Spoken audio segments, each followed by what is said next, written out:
Ellikqal'a tumanidagi Sarabiy ovulida bo'lib o'tgan navbatdagi hokim va yoshlar uchrashuvi shunchaki rasmiyatchilikdan iborat tadbir emas, balki muammolar ochiq aytiladigan va yangi imkoniyatlar eshigi ochiladigan haqiqiy muloqot maydoniga aylandi. Tuman hokimi Valijon Niyozimbetov yoshlar bilan uchrashuvda asosiy e'tiborini nafaqat iqtisodiy, balki ma'naviy masalalarga ham qaratdi. Biz yoshlarimizdan faqat natija talab qilishdan oldin ularga munosib sharoit yaratib berishimiz kerak. Kitobxonlik, IT texnologiyalar va zamonaviy kasb-hunar mana shu uchta ustun bizning yoshlarni tuman bilan bo'ylashtiradi, dedi tuman rahbari. Ayniqsa yoshlar o'rtasida mutolaa madaniyatini yuksaltirish maqsadida faol kitobxon loyihasini keng targ'ib qilish va bu orqali yigit-qizlarning dunyoqarashini kengaytirish zarurligi alohida ta'kidlandi.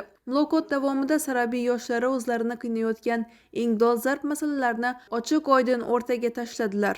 Eng muhim takliflardan biri hududdagi ta'lim muassasalarining joylashuvi bilan bog'liq bo'ldi. Sarabiy ovulidagi bir nechta maktab va bog'chalar xalqaro ahamiyatga ega A380 avtomagistrali bo'yida joylashgan. Har kuni yuzlab o'quvchilar ushbu katta yo'l yoqasidan maktabga qatnaydi. Piyodalar xavfsizligini ta'minlash maqsadida yo'lning maktablarga tutash qismlarida zamonaviy piyodalar o'tish yo'laklarini tashkil etish, zarur yo'l belgilarini o'rnatish va tezlikni nazorat qiluvchi moslamalar qo'yish masalasi hokimlik tomonidan nazoratga olindi. Uchrashuvda faqat yo'l xavfsizligi emas, balki yoshlarning bo'sh vaqtini mazmunli o'tkazish masalalari ham ko'rib chiqildi. Olis mahallalardan keluvchi o'quvchilar uchun transport qatnovi tizimli yo'lga qo'yish va imtiyozlar berish tizimi o'rganiladigan bo'ldi. Yoshlarni ommaviy sportga jalb qilish, ovulda yangi sport maydonchalarining barpo etish va majmualarni ta'mirlash bo'yicha aniq topshiriqlar berildi.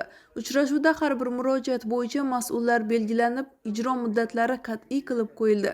Ovulning markaziy yo'llarida xavfsizlikni ta'minlash ishlari va qolgan barcha masalalar esa qonun doirasida bosqichma-bosqich hal etilishi bildirildi. Bu kabi samimiy va amaliy uchrashuvlar chekka hududlardagi yoshlarning davlatga va kelajakka bo'lgan ishonchini yanada mustahkamlashga xizmat qilishi shubhasiz. Muloqotlar faqatgina zallarda cheklanib qolmay, amaliy jarayonlar bilan davom etdi. Tuman hokimi Paxtachi mahallasida faoliyat yuritayotgan Polaris o'quv markaziga tashrif buyurib, u yerdagi ta'lim jarayonlarini ko'zdan kechirdi. Markazda yoshlar uchun yaratilgan zamonaviy sharoitlar va kasb-hunar yo'nalishlari bilan tanishish asnosida Valijon Niyozimbetov bilim olayotgan yigit-qizlar bilan suhbatlashdi. Suhbat davomida zamonaviy mehnat bozorida raqobatbardosh bo'lish uchun faqatgina diplom emas, balki real ko'nikma kerakligiga urg'u berildi. Bu kabi e'tibor Sarabiy va Paxtachi kabi ovul yoshlari uchun yangi imkoniyatlar eshigini ochdi va ularning jamiyatda o'z o'rinlarini topishiga kuchli turtki bo'ldi.